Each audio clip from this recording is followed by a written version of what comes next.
हाँ, फिर से आप लोग अटेंडेंस दे दीजिएगा, नेम और रोल नंबर पोस्ट कर दीजिएगा। हाँ बोलिए।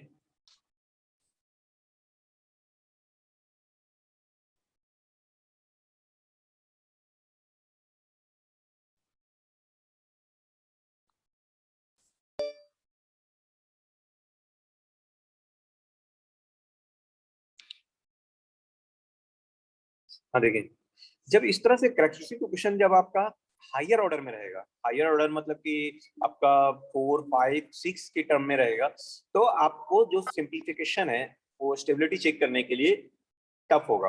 मतलब कि आप जो पोल्स का पोजीशन फाइंड आउट करोगे और मतलब कि देखोगे कि लेफ्ट साइड है कितने पोल्स राइट साइड है, मतलब एक भी पोल राइट साइड आ गया तो that will be the unstable system होगा। तो हम लोग को जो ये चीज प्रोसेस जो है पूरा फुलफिल करना होगा, ये लॉन्ग होता है। तो रूथ हार्विज क्राइटेरियन एक मेथड है जो मैट्रिक्स फॉर्म में है। तो आने दीजिए, अभी सब लोग थे उसके बाद भी ज्वाइन करने में टाइम लग जाता है।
हाँ, ठीक है। तो हाँ, सभी लोग आ गए हैं।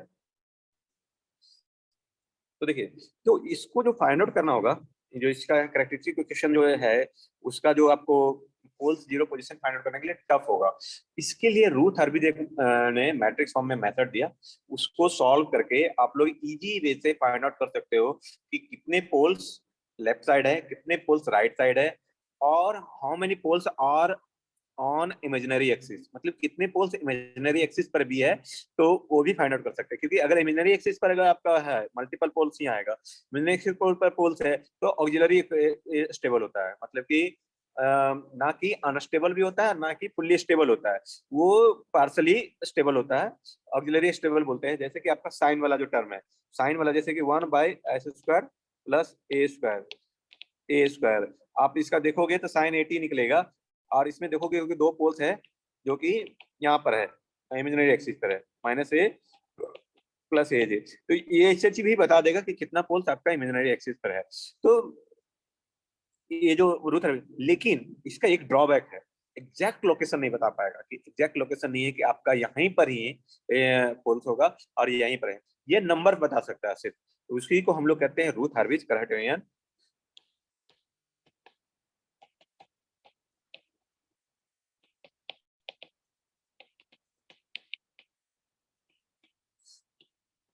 तो मान लीजिए यहाँ तक किन्हीं को समझने में डाउट है कुछ भी, तो बोलिए रूथ हार्विज क्राइटेरियन का क्यों स्टडी करना पड़ा, और क्या है यहाँ पे किन्हीं को कुछ समझने में डाउट है तो बोल सकते हैं अभी भी। कोई डाउट? ठीक है। तो अब है कि कैसे फाइंड आउट किया जाता है रूथ हार्विज क्राइटेरियन। तो इसमें तीन, मैं अभी पूरा रूथ हार्विज क्राइटेरियन बताऊंगा नहीं, इसमें तीन चीज होगा, तीन पॉसिबिलिटी है।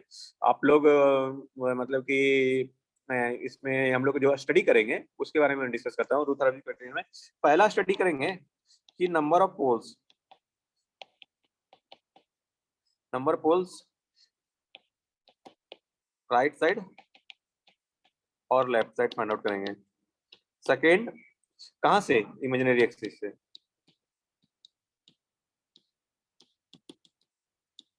सेकेंड जो है नंबर ऑफ पोल्स के बाद हम लोग इसमें फाइंड आउट करेंगे number of poles imaginary axis. और एक चीज और स्टडी करना पड़ता है कि नंबर ऑफ पोल्स किसी पर्टिकुलर लाइन से बोल सकता है, मतलब कि s इक्वल टू +3 इस लाइन से कितना आगे पीछे है, मतलब कि s प्लस के मतलब इस लाइन से कितना आगे पीछे है, तो उस तरह के कंडीशन को भी हम लोग फाइंड आउट करेंगे। ठीक है, तो ये सब चीजें हम लोग को ये रूथ हर्विन क्राइटेरियन में हम लोग को स्टडी करना है।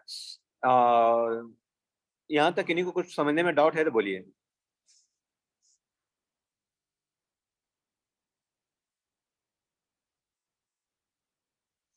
आगे बढ़े? Yes sir. अभी तो क्लास नहीं है ना नेक्स्ट आप लोग का? नो सर, मैम लिंक नहीं भेजी है। नहीं, लिंक नहीं भेजी है तो ठीक है, हम इसको कंटिन्यू करते हैं रूथ हर्विज का। Yes sir. ठीक है ना। मान लीजिए कि एक करेक्टेड क्वेश्चन लेता हूँ, एक मिनट रुक जाइए, थोड़ा सा क्वेश्चन मैंने लिखा।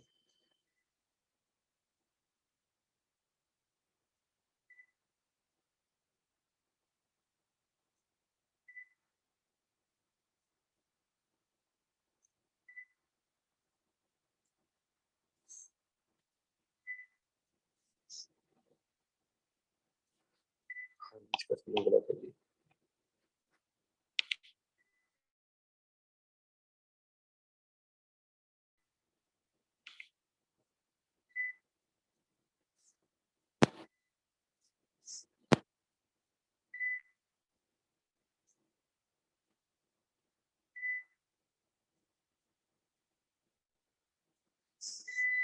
स्क्रीन शो हो रहा है ना? Hello, yes sir. Yes screen show sir. हो रहा है ना? Yes sir. Yes sir. ठीक, थैंक यू। हम क्वेश्चन लेके ही चलते हैं, ठीक है, उसमें से ही हम लोग को रूथ हर्विन क्राइटेरियन को पूरा एनालिसिस करेंगे और देखेंगे। ठीक है, तो देखिए, मान लीजिए कि कोई करेक्ट कोई क्वेश्चन PS मतलब नीचे वाला पार्ट दिया हुआ है S4 + 8SQ + 16S² + 16S + 5।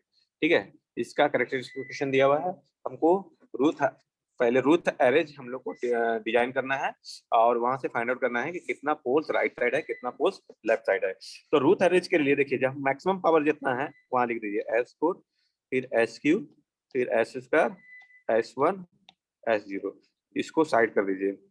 ठीक है, अब जो है S4 के साथ में आपका जो मैक्सिमम पावर है, ये मैक्सिमम पावर है, तो अगर इवन है तो इवन का कोफिशिएंट पूरा लिखना है। अगर यहाँ पर मैक्सिमम पावर ऑड रहता, ये मैं यहाँ पर भी मैक्सिमम पावर रहता, तो उसका ऑड का हम लोग का कोफिशिएंट लिखना है। तो इवन है तो इवन का कोफिशिएंट लिखे 1 S4 फिर S2 16 फिर S2 5, ये पूरा लिखा गया। ठीक है, सॉरी जी, ये 18 है, ये 18 है। ठीक है, अब SQ लेते हैं। SQ में क्या होगा 8 और 16, तो 8 और 16 और जिस नहीं पूछे तो 0। ठीक है, अब जो है नेक्स्ट जो हमें है नेक्स्ट वाला जो पावर है उसको डिजाइन करना होगा, उसको फाइंड आउट करना होगा। उसको फाइंड आउट करने के लिए कुछ नहीं करना है, इसको इससे मल्टीप्लाई कीजिए और इसको इससे मल्टीप्लाई कीजिए और डिवाइडेड बाय 8, उसको लिखना है।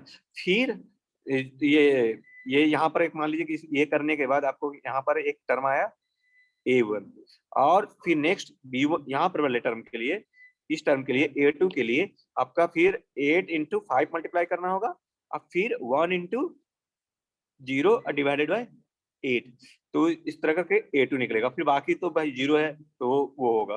फिर जब A1 A2 निकल जाएगा तो फिर जब S1 के निकालने के लिए फिर ये नेक्स्ट यहाँ पर भी 0 आएगा।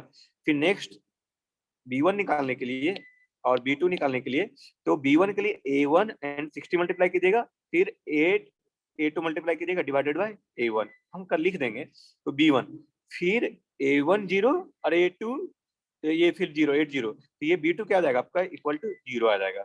अब फिर आपको यहाँ पर S0 फिर B1 A2 और ये 0 मल्टीप्लाई करिएगा तो फिर ये A2 आ जाएगा। तो यहाँ पर A1 जो हमारा है, A1 कुछ नहीं है आपका, A1 है 8 into 18 minus 1 into 16 upon 8। A2 क्या है 8 into 5 minus 1 into 0 divided by 8। उसी तरह आपका जो B1 है, B1 क्या है, B1 ये जो वैल्यू आएगा कैलकुलेट कर लीजिएगा, A1 कुछ समथिंग आएगा, तो 16 इंटू A1 माइनस आपका 8 इंटू A2 अपॉन A1, ठीक है। और उसके बाद हमारा B2 क्या आ जाएगा, B2 हमारा जो आ जाएगा A1 इंटू 0, यहाँ 0 है, A1 इंटू 0, उसके बाद नेक्स्ट टर्म के लिए करेंगे तो फिर 8 इंटू 0, ये हमारा B2 0 आ जाएगा। और ये जो टर्म है एक तरह से C है, C1, तो C1 जो हमारा है, C1 देखिएगा B1 into A2 minus A1 into 0 upon B1 cancel out, तो ये A2 आ जाएगा। यहाँ तक ये मैट्रिक्स करने में, कैलकुलेशन करने में किन्हीं को समझने में डाउट है तो फिर बोलिए, फिर से नहीं तो मैं रिपीट करूंगा।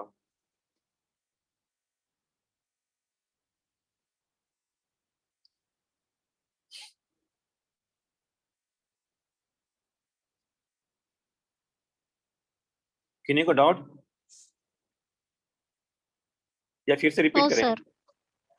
ठीक है, तो देखिए इसको कैलकुलेट कीजिएगा, कैलकुलेट करके देखिएगा तो फिर आपका मतलब कि सर वैल्यू आएगा। हाँ बोलिए।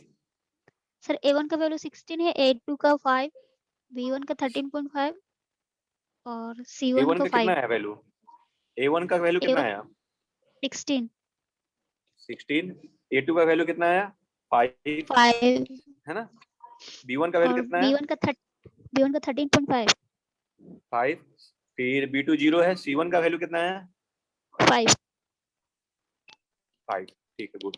तो देखिए अब जो है, अब हम लोग को देखना है कि फर्स्ट कॉलम में, फर्स्ट, हाँ फर्स्ट कॉलम में हम लोग को फोकस करना है, ये फर्स्ट कॉलम में हम लोग को फोकस करना है। हम लोग को फाइंड आउट करना है number of sign change, number of sign change. क्यों, number of sign change indicate करेगा कि कितना पोल्स राइट साइड में। अगर मान लीजिए 2 टाइम्स साइन चेंज हो रहा है तो मतलब कि 2 पोल्स राइट साइड में है।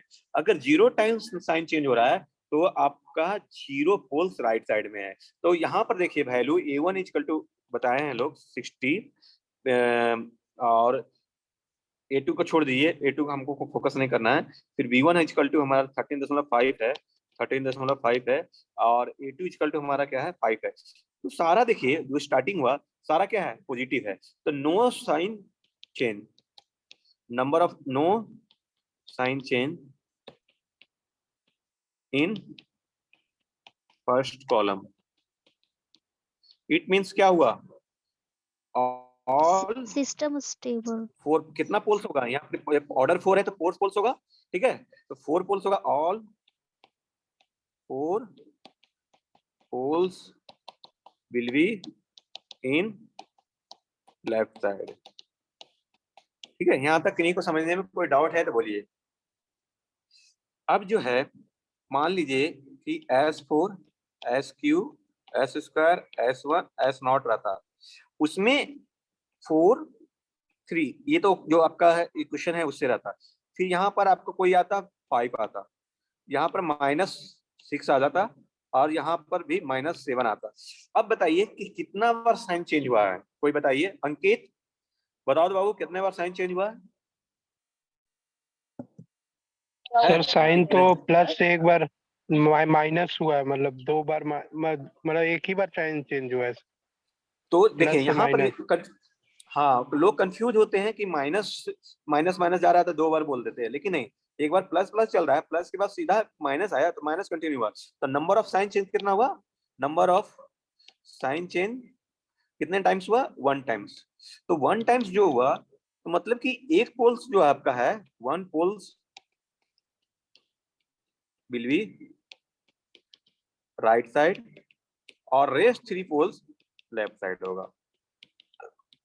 समझ रहे मेरी बात को? टोटल तो 4 पोल्स होगा, तो यहाँ पर एक पोल्स राइट साइड होगा, बाकी 3 पोल्स लेफ्ट साइड होगा। अब एक और लेते हैं, S4 SQ S2 S1 S0, ठीक है। तो अब ये चीज आया यहाँ पर +3, यहाँ -5 आ गया, 6 आ गया, फिर -7 हो गया। अब बताइए कोई दूसरे आदमी बताइए कि कितने बार साइन चेंज हो रहा है यहाँ पे? 2 बार। How many times 3 sir? बार। 2 3 कौन सही है बताइए? 2 सर। 2। अंकित? यस सर, बता रहे। बताओ देखो। सौरभ? सर 3 बार हुआ सर। 3 बार होगा। क्यों? क्योंकि ये प्लस से माइनस गया, फिर माइनस से प्लस आया, ये 2 बार, एक बार चेंज हुआ, फिर दूसरा बार यहाँ चेंज हुआ, फिर प्लस से माइनस हुआ, तो 3 टाइम्स साइन चेंज हुआ। कंफ्यूजन यहीं पर लोगों का होता है साइन चेंज फाइंड आउट करने में। अब क्या हुआ, 3 टाइम्स साइन चेंज हो रहा है, तो 3 पोल्स राइट साइड होगा और एक पोल राइट लेफ्ट साइड होगा। समझ रहे हो मेरी बात को, मैं क्या कहना चाह रहा हूँ?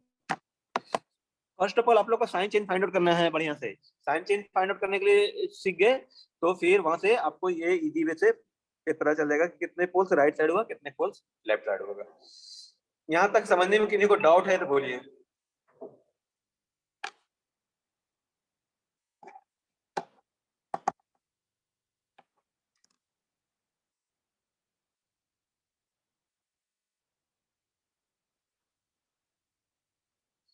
ठीक है, यस सर। आप लोग को इजी, ठीक है। सबको साइन चेंज फाइंड आउट करने के लिए आ गया, यहाँ पे कोई दिक्कत नहीं है ना? अब देखिए,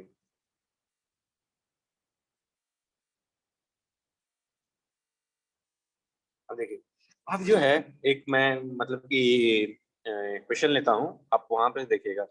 S5 S4 केस है, एक अलग केस है इसमें, S4 SQ S2 S1 S0, ठीक है। S5 में है 1 2 3, ठीक है, इसमें 1 है 2 है और 15 है। अब बताइए S उसका SQ क्या होगा? SQ यहाँ से 1 1 2 और 1 2, तो यहाँ पे क्या आ जाएगा, ये 0 आ जाएगा, 0 आएगा, यस सर। देख लीजिए 0 है। फिर ये 1 1 3 और यहाँ पर 1 1 इंटू 3 माइनस एक तरह से 1 इंटू 50 अपॉन 1, तो ये आपका क्या आ जाएगा, इक्वल टू -12 आ जाएगा, ठीक है। और फिर आपका यहाँ -12 आएगा, यहाँ पर बाद में 0 एक 0 टर्म आ जाएगा। यहाँ तक इन्हीं को समझने में डाउट है तो बोलिए। अब जो देखिए नेक्स्ट स्टेप जो हम लोग को फाइंड आउट करना है, इसी से मल्टीप्लाई करके फिर डिवाइडेड बाय करना है 0। जब इसी से मल्टीप्लाई करके डिवाइडेड बाय 0 करोगे तो सारा क्या आ जाएगा, इन्फिनिटी आ जाएगा, ये वाला टर्म इन्फिनिटी आ जाएगा, फिर 0 आ जाएगा, तो वो आपको फाइंड आउट करने के लिए डिफिकल्ट होगा। तो फर्स्ट कॉलम में केस है कि first column get 0, first column element get 0।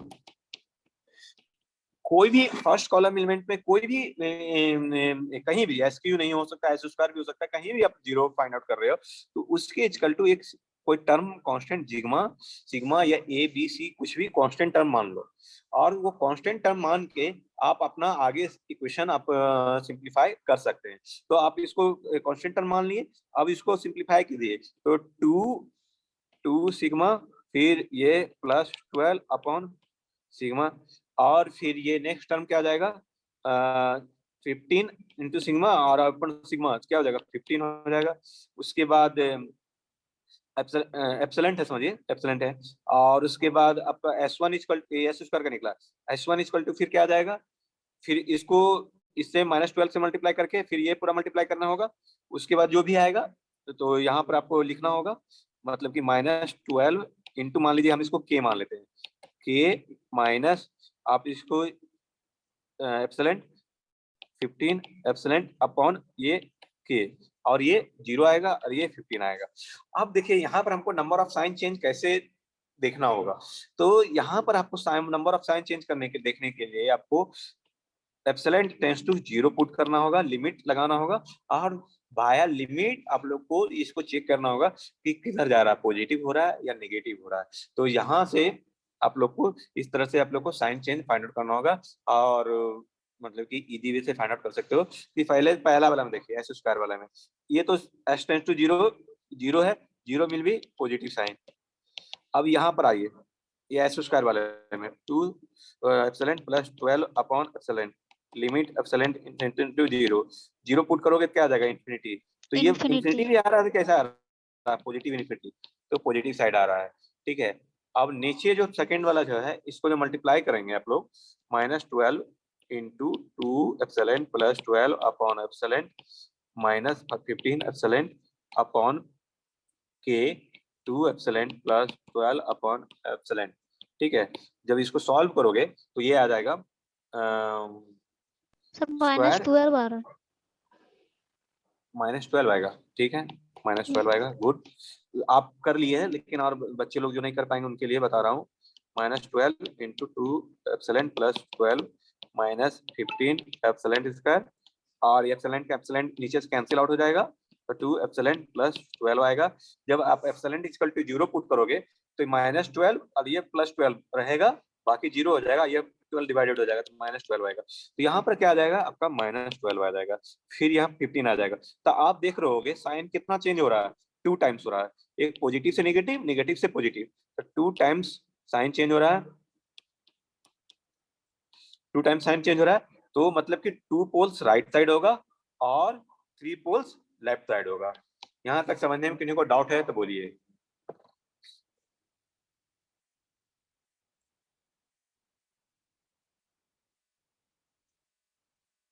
यहाँ तक किसी को डाउट है तो बोलिए। देखिए, एक एलिमेंट 0 है तब ये मेथड अपनाना है, एप्सिलॉन 0 करना है। अब कभी कभी क्या होगा ना कि आपको सारा का सारा 0 आ जाएगा, सारा का सारा एलिमेंट 0 आ जाएगा, तब उस केस में क्या करेंगे वो हम बताएंगे नेक्स्ट क्लास में। और सारा का सारा एलिमेंट 0 आ जाएगा।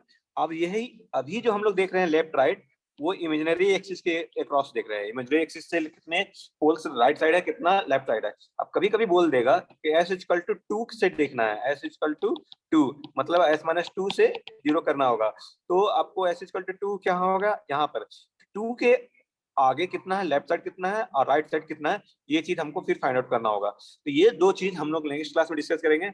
अभी तक किन्हीं को कुछ डाउट है, पूछना है तो पूछ सकते हो।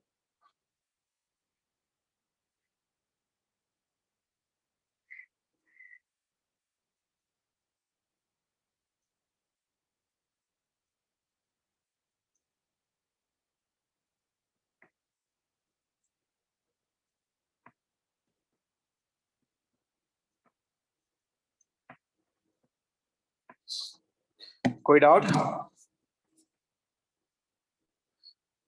ठीक है, तो दो चीज जो है हम लोग नेक्स्ट क्लास में डिस्कस करेंगे, और उसके साथ साथ रूथ हर्विज का डिफरेंट प्रॉब्लम्स भी हम लोग डिस्कस करेंगे। तो अभी तक किन्हीं को डाउट नहीं है तो लेफ्ट कर सकते हैं, अगर कुछ डाउट है तो पूछ सकते हैं।